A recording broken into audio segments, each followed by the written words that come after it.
السلام عليكم ورحمة الله وبركاته. أهلا وسهلا ومرحبا بكم في قناة شباب النور.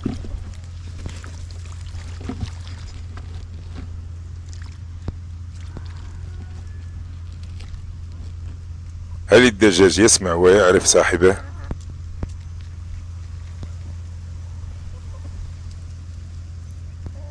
الكثير من الناس يربون الدجاج في المنازل والضيعات، لكن هل سبق لك أن سألت نفسك يوما هل يتعرف الدجاج على صاحبه؟ هل له ذاكرة ومشاعر وأحاسيس تجاه مربيه؟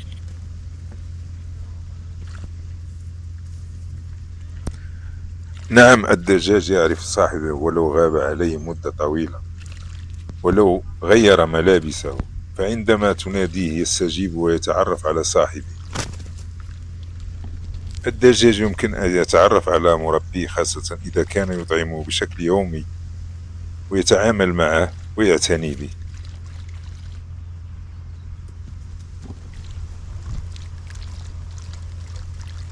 الدجاج ذكي أكثر مما يعتقد الكثيرون، يملك قدرة على تمييز الوجوه والأصوات. إذا غبت عنه فترة قصيرة، أسبوع أو أسبوعين، فهناك احتمال كبير أن دجاجك سيتذكرك من خلال الصوت والملامح، الوجه وطريقة مشيتك وحركتك ورائحة ملابسك وطريقة التعامل.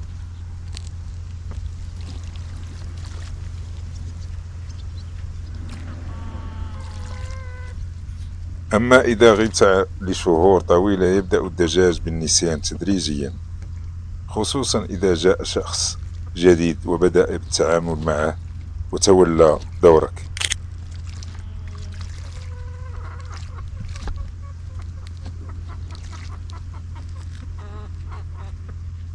الدجاج يتعامل بشكل مختلف مع الشخص الذي يطعمه ويعتني به.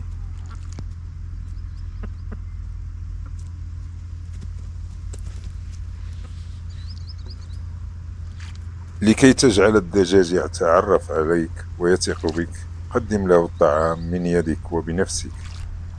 تحدث معه بصوت هادئ ومميز، اقترب منه ولا تكن عنيفا معه.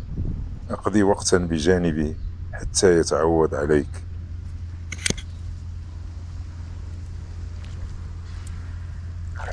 الدجاج طائر أليف ذكي واجتماعي، يعيش في جماعة، يكون صداقات ويتواصل بأصوات مختلفة.